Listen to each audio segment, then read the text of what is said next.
Seventeen. Jadi memang banyak lagu-lagu baru yang saya juga belum pernah dengar. Tiba-tiba, ya, perdana saya dengar ke dari Rais ya. Padahal saya penyiar radio loh. Penyiar radio.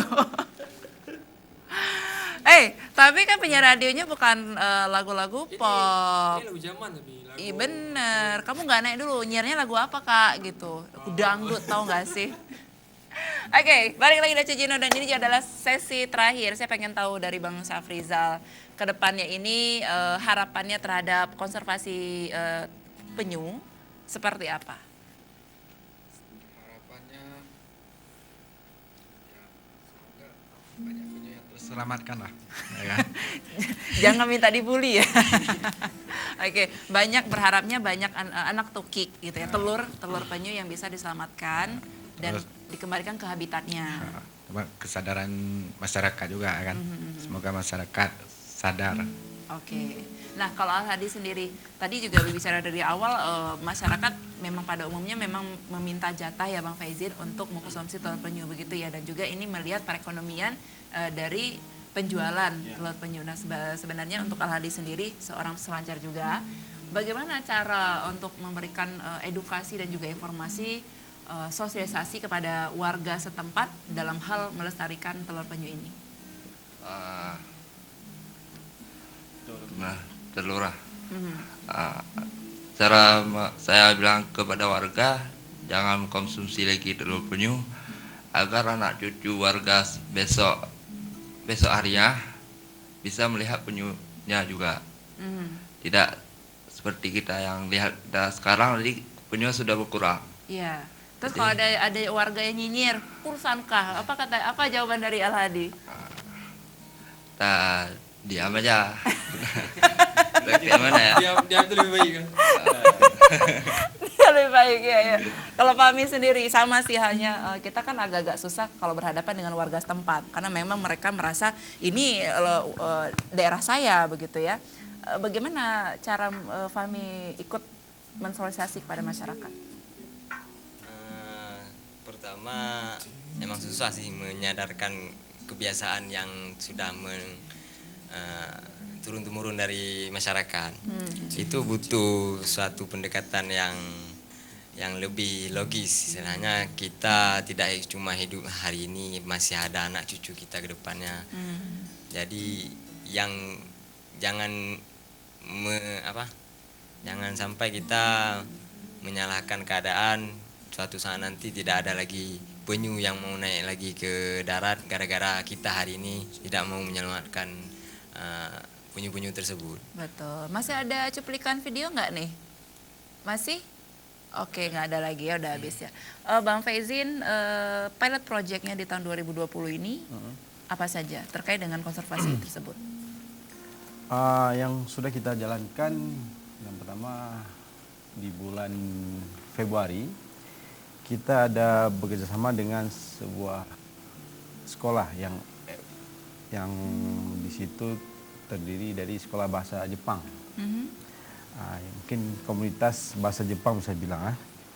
Jadi mereka waktu datang ke tempat kami, jadi mereka buat program juga sendiri.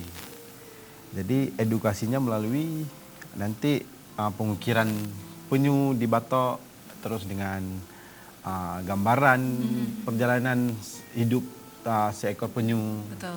Jadi hal-hal seperti itu yang disampaikan kepada mungkin anak-anak sekolah. Jadi untuk edukasi sejak dini. Itulah dari harapan kita semua itu, maksudnya dengan ada konservasi ini kita menyadari masyarakat bahwasanya kita telur penyu ini untuk menyelamatkan penyunya sendiri. Jadi bukan kita udah konservasi udah kita lepaskan udah gitu aja, kita nggak peduli. Jadi kita kepedulian terhadap penyu itu ada, serta karena Lampu itu memiliki pantai yang pasirnya putih, tidak ada hambatan untuk penyu itu menetas pelur untuk naik ke daratnya. Oke. Jadi kita memang harus ikut melestarikan, karena juga bakal ada dampak positif dari menyelamatkan telur-telur penyu tersebut ya.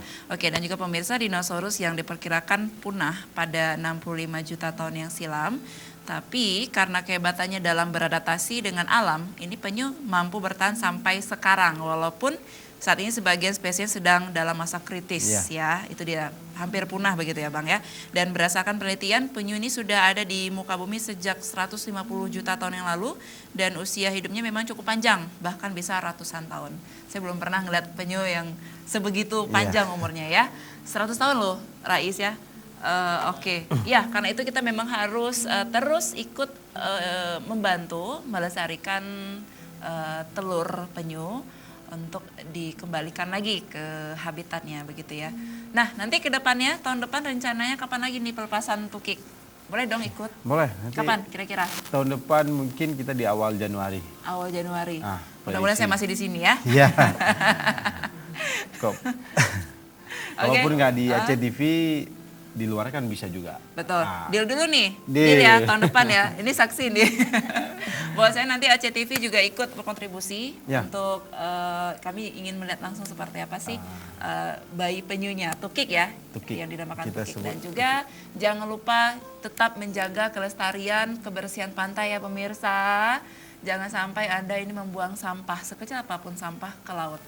Ya. Oke, ya karena juga banyak sekali kita melihat makhluk air ini yang sampah ya. Ini isu terbesar untuk saat ini. Oke, terima kasih banyak ya untuk kebersamaan Anda. Kita nanti jumpa lagi di hari Rabu.